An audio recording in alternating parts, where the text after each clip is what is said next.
17 अगस्त के Gurukul prep daily podcast में आपका स्वागत है। Update 1 banking. आरबीएल बैंक ने 78वें स्वतंत्रता दिवस के सम्मान में विजय सावधि जमा की घोषणा की।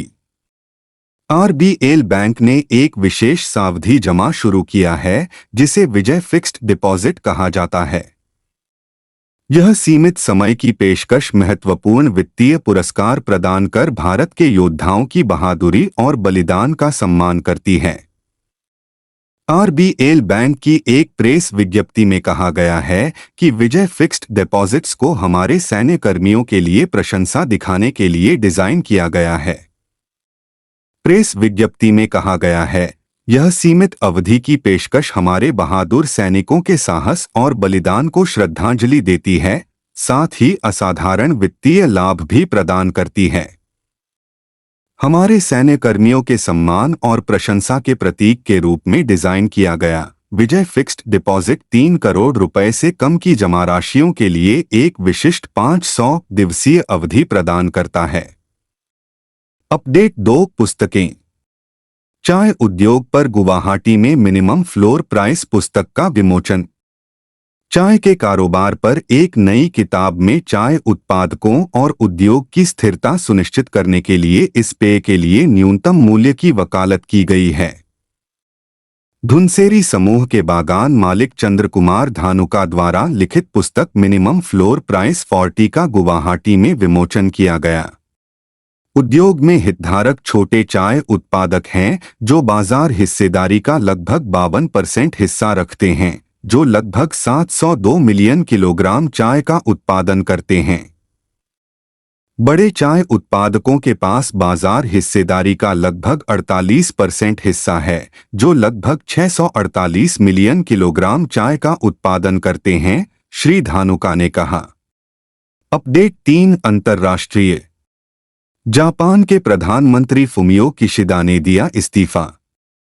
जापान के प्रधानमंत्री फुमियो किशिदा ने घोषणा की कि वह अगले महीने पद से हट जाएंगे और सत्तारूढ़ लिबरल डेमोक्रेटिक पार्टी एलडीपी के लिए एक नया प्रमुख चुनने के लिए आगामी चुनाव में नहीं लड़ेंगे। वह 1993 में निचले सदन के लिए चुने गए थे और 2012 में प्रधानमंत्री शिंजो आबे के मंत्रिमंडल में विदेश मामलों के मंत्री नियुक्त होने से पहले कई क्षमताओं में कार्य किया। वह 2017 तक इस पद पर बने रहे, जापान के सबसे लंबे समय तक सेवा करने वाले विदेश मंत्री बने। सितंबर 2021 में निवर्तमान नेता और प्रधानमंत्री योशिहिदे सुगा की जगह लेने के लिए तारो कोनो को रनफ वोट में हराने के बाद किशिदा एलडीपी के अध्यक्ष बने। अगले महीने वह प्रधानमंत्री बने और अपनी पहली कैबिनेट बनाई। अपडेट 4 राष्ट्रीय। प्रधानमंत्री ने स्वतंत्रता दिवस के भाषण में धर्मनिरपेक्ष नागरिक संहिता का आह्वान किया। स्वतंत्रता दिवस के मौके पर लाल किले की प्राचीर से देश को संबोधित करते हुए प्रधानमंत्री नरेंद्र मोदी ने समान नागरिक संहिता के भाजपा के वैचारिक लक्ष्य को नए सिरे से आगे बढ़ाया। इस विचार को संविधान में निहित धर्मनिरपेक्ष नागरिक संहिता के रूप में फिर से तैयार कर पेश किया और सभी के लिए कानून के समक्ष समानता सुनिश्चित करने का एक तरीका बताया। इस समय धर्मनिरपेक्ष नागरिक संहिता की मांग इसलिए भी महत्वपूर्ण है क्योंकि 240 सीटों के साथ भाजपा के पास लोकसभा में अपने दम पर बहुमत नहीं है और वह तेलुगु देशम पार्टी टीडीपी और जनता दल यू जैसे सहयोगियों पर निर्भर है, जिन्हें इस मुद्दे पर आपत्ति है। अपडेट 5 निधन। अग्नि मिसाइल के जनक डॉ. राम नारायण अग्रवाल का निधन। अग्नि मिसाइलों के जनक के रूप में व्यापक रूप से सम्मानित डीआरडीओ मिसाइल वैज्ञानिक राम नारायण अग्रवाल का 15 अगस्त को हैदराबाद में निधन हो गया। अग्रवाल भारत के रक्षा अनुसंधान और विकास में एक अग्रणी व्यक्ति थे, जिन्होंने देश के लंबी दूरी के बैलिस्टिक मिसाइल कार्यक्रम में महत्वपूर्ण योगदान दिया। अग्रवाल के काम ने भारत की मिसाइल क्षमताओं को आकार देने में महत्वपूर्ण भूमिका निभाई थी। अग्नि मिसाइलों के पहले कार्यक्रम निदेशक के रूप में उन्होंने इन रणनीतिक हथियारों के विकास में महत्वपूर्ण भूमिका निभाई। उनके नेतृत्व और दृष्टि ने उन्हें अग्निमैन उपनाम दिया। अपडेट 6 योजनाएं और समितियां। केंद्रीय जल शक्ति मंत्रालय ने flood watch India 2.0 app launch किया। केंद्रीय जल शक्ति मंत्री CR पाटिल ने flood watch India mobile application के संस्करण 2.0 का अनावरण किया, जिसका उद्देश्य देश भर में बाढ़ की स्थिति का अधिक व्यापक और विस्तृत अवलोकन प्रदान करना है। केंद्रीय जल आयोग CWC द्वारा विकसित अपग्रेडेड ऐप पिछले साल लॉन्च किए गए अपने पहले संस्करण पर बनाया गया है। प्रारंभिक संस्करण ने 200 निगरानी स्टेशनों से बाढ़ के पूर्वानुमान की पेशकश की। एक बयान में जल शक्ति मंत्रालय ने कहा कि संस्करण 2.0 इस दायरे का विस्तार करता है, देश भर में 592 बाढ़ निगरानी स्टेशनों से वास्तविक समय के डेटा को एकीकृत करता है। अपडेट 7 विज्ञान और प्रौद्योगिकी। केंद्र ने कीटों के प्रबंधन के लिए नई आधारित निगरानी प्रणाली शुरू की। केंद्र सरकार ने आधारित राष्ट्रीय कीट निगरानी प्रणाली NPSS लॉन्च की है, जो किसानों को अपने फोन का उपयोग करके कीटों को नियंत्रित करने के लिए कृषि वैज्ञानिकों और विशेषज्ञों से जुड़ने में मदद करेगी। कृषि मंत्री शिवराज सिंह चौहान ने कार्यक्रम की शुरुआत करते हुए कहा कि NPSS का उद्देश्य कीटनाशक खुदरा विक्रेताओं पर किसानों की निर्भरता को कम करना और कीट प्रबंधन के प्रति उनके बीच एक वैज्ञानिक दृष्टिकोण विकसित करना है।